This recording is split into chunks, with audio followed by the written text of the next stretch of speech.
Hi, I'm here with Judy Madewell, running for Moses Lake City Council position number 5. Thank you for joining us today. Absolutely, you're welcome. So, why Masons?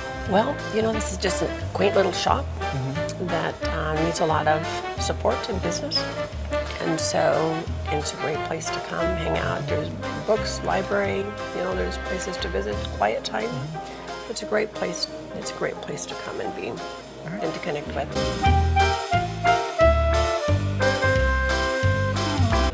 So tell us a little about yourself. Why are you running for City Council? Well, I would like to see some changes in Moses Lake. There's some things that I'm concerned about. It's not that anybody is doing anything wrong. It's just that I think we need to ramp up some things. And so in my experience, my learning experience while working, I have gained a lot of knowledge on contracts. I spent time in Olympia, and so learned about legislation, legislative part of it. And I love people. I love people. People make me happy. And so this is my home. And so I want to help people.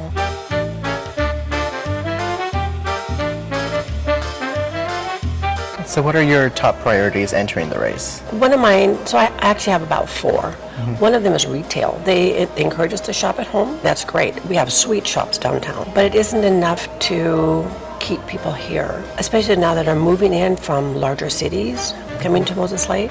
But even us here, we want, like, I would say Target or Fred Meyer or someplace that we want something that is a little bit bigger than just what we have. So I would like to see more retail come in.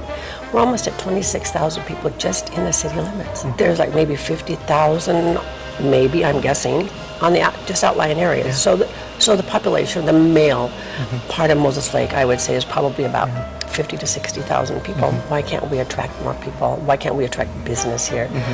I'm all for manufacturing businesses. It keeps people employed, but retail also employs people. And so it keeps people shopping. It's a tax base for us. And so that's one of my things. Why aren't they coming? Another one I have is water, whether it's the lake or just water in general, water that we use in our yards, in our homes. The water that flows into Moses Lake is already dirty.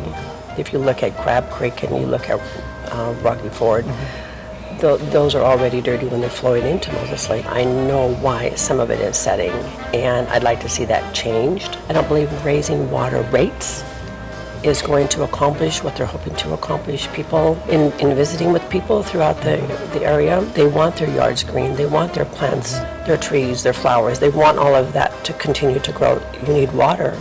We drink it, we bathe in it, we wash in it. So I don't think that that's the solution. There are solutions, so let's find them. There's a little over 90,000 people in the Moses Lake Othello statistical area, and there's still people who don't want to see Moses Lake changed. They don't want people here. They want to keep it as a small town. What are your plans to tell these people change is good? And what are your plans, if elected, to bring Moses Lake up to the standards it needs to be to fulfill all these people wanting to move here? First of all, we can't stop them from moving here. So that needs to be a mind adjustment. I understand keeping it small town, and I believe that in the past, a lot of people that served in the Moses Lake government have tried to keep it as small town, but it's not anymore. You can't stop the growth. There's no way, so we have to accommodate for the growth. Just where I live right now, they're going to put in 74 homes behind my house. Another place they're putting in 91 homes. Those are just in 2 places. You can't stop it anymore. People that I've been visiting with and getting acquainted with just in the area where I'm at, they're coming from Seattle. They're retiring. They're literally coming from Seattle. So they come with bigger ideas. We have to think bigger. We can't think small town anymore. And so in running for city council, I want to do the best I can to keep some of it small town I'll call it the inner city, the inner part of it is small town, but I believe that it's just growing. We can't anymore. So we have to accommodate the growth. So growing off of that, we need to get Moses Lake prepared for an influx of population. Governor Inslee came to Moses Lake to tour the sleep center here and to discuss the growing housing crisis. And when I interviewed a couple of the city leaders, they said there's just not enough homes. That's driving up the housing pricing. So one of the problems that I see is when we raise taxes, when we raise water rates, whatever we raise cost-wise, okay, the landlord or whatever is going to pass that cost on to his renter, okay, which then starts pushing people out of their homes. I know that we have Section 8s. People have Section 8s. I know of a family that lives in a Section 8. Oh my goodness, I think it's such a big crisis. But on the flip side, okay, so people are moved out of their homes because of increases, okay, in taxes and water and electricity, whatever. The other thing is that there's people now, and I have one person in mind who, because of drugs, alcohol, felon, okay, can't get a job, homeless. You know, what do we do? What do we do there? There are choices that were made.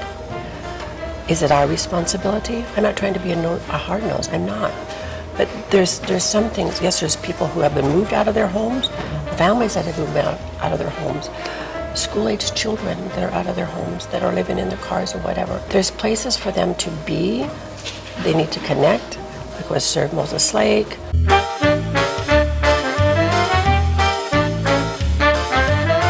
But a lot of the people here have been asking, when's air service coming back? When are we going to finally use that airport that we have? You know, I know, that would be so wonderful. But we're really close to Tri-Cities, Spokane, Wenatchee. But if Wenatchee has one, why not us? I know. Same size city. Yes, which would be great, and we have great runways and everything.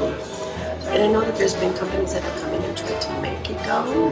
My understanding, it's always my understanding, is that it wasn't cost effective for them to be here. And so round trip, you know, was kind of slow. And then you didn't have direct flights. You know, it took you maybe to, I'm just guessing because I never used them. Maybe it would take you to like Spokane, and then you caught another flight to wherever. And I don't have a problem with that. And I would love to have it. I would love to have something back in here. And I love it that the military come. Oh my goodness, I am so happy when the military are here. I know it sounds like planes and everything. But I agree with you. We do need something. We have a great airport. And they've maintained it well. So last question, what are we drinking today? Let's see, I'm drinking a macchiato. Macchiato. See, what are we drinking? Drinking a sunset tea, which you guys should try next time you guys come down to That's Mason's. right. Judy? And the prices are really nice too. Yeah, I was surprised. So a good competition. Sweet. Prices in town. Judy, thank you for meeting with us. We appreciate it. Hope you have a nice day. Thank you, you too. And thank you for taking the time to visit with me. Like I said, I will do my best. I don't make any promises. My heart is for the city. My heart is for the people in the city. Well, here's a toast to the future.